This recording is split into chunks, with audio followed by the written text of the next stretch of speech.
What if you woke up tomorrow and money was gone, not stolen, not crashed, just erased from existence like it never happened? No cash, no cards, no number on a banking app telling you what you're worth. Your first thought might be freedom. No bills, no debt.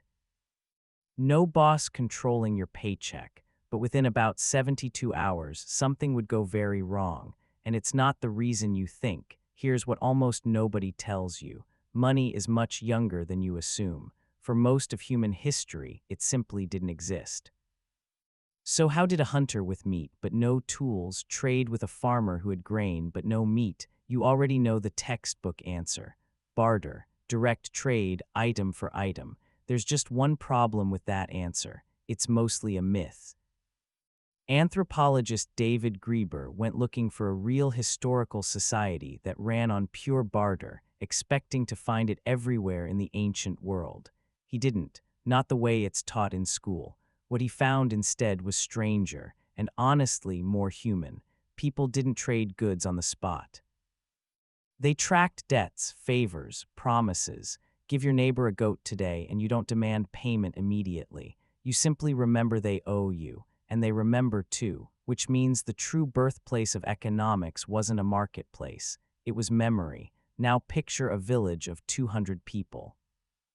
Everyone knows everyone. Everyone remembers who helped who. That system works beautifully until one thing happens. The village grows. Once a community grows past the number of people your brain can actually track, something breaks. You can't remember every debt owed by every stranger. And strangers are exactly the problem.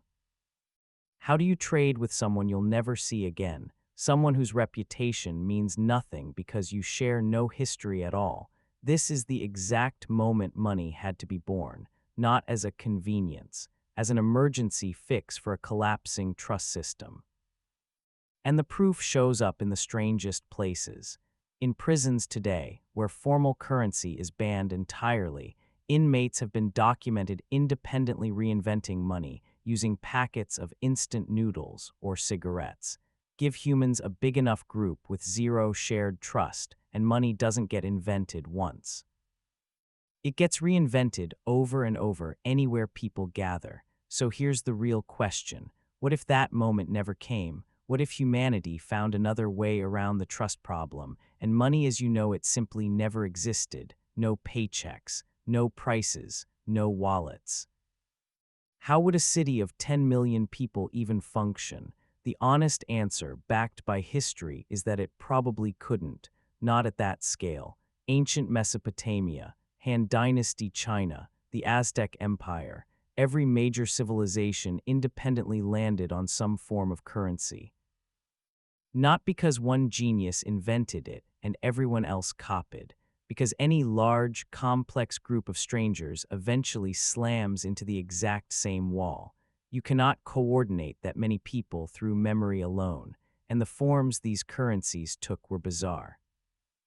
Mesopotamian temples tracked grain and silver debts, inventing accounting itself thousands of years before a single coin existed. In West Africa, tiny cowrie shells became so trusted they circulated across trade routes stretching from the Indian Ocean deep into the continent's interior. The Aztecs used cacao beans as currency, meaning in certain markets, chocolate was literally money you could spend, and then, if desperate, eat. None of these civilizations ever met. Separated by oceans and centuries, they all landed on the same solution anyway, which flips the whole story on its head. Money wasn't born from greed. It was born from a species trying to cooperate with strangers at a scale its own brain was never built to handle. But here's where things get genuinely bizarre. Even if large civilization was inevitable, the exact shape money took absolutely wasn't fixed.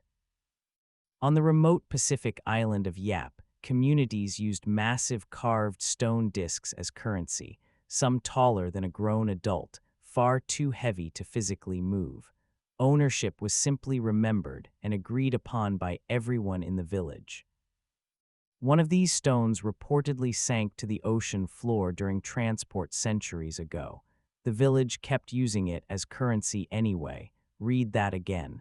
A currency nobody could see, sitting at the bottom of the ocean, still functioned perfectly, not because of what it physically was.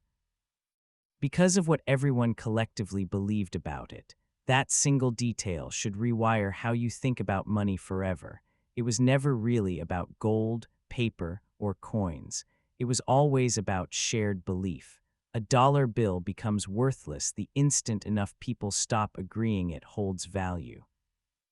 So what would a world without that shared belief actually look like? Some smaller societies avoided currency entirely by staying deliberately close-knit, prioritizing relationships over formal trade.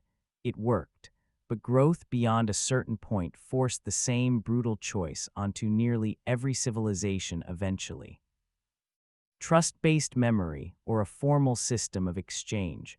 Without that system, most historians agree global trade as you know it collapses. No shipping containers moving electronics across oceans. No supply chains connecting continents. No specialization, where one stranger spends a lifetime becoming a surgeon, while another becomes a plumber. Each trusting the value they create can be exchanged for what they need. Strip away money, and you're likely forced back into small, self-sufficient communities, producing almost everything yourselves, trading only with people close enough to actually trust. A world without money isn't a utopia. It's a smaller, slower, radically more local version of civilization. No overnight shipping. No international flights booked in seconds. No hiring a stranger across the planet to build your website by morning. And this is where the story loops all the way back to where it started. That crumpled bill in your wallet, that glowing number on your banking app. It was never really about wealth at all. It's a tool your species invented to solve one of the oldest problems humans have ever faced. How do you trust someone you've never met? Every time you hand your card to a cashier you'll never see again. Every time you buy something online from a stranger on another continent, you're relying on an invention that let humanity leap past the limits of memory and personal relationships entirely.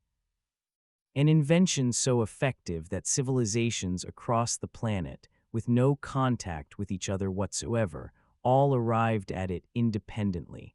So next time you glance at your bank balance, look again. That's not just a number.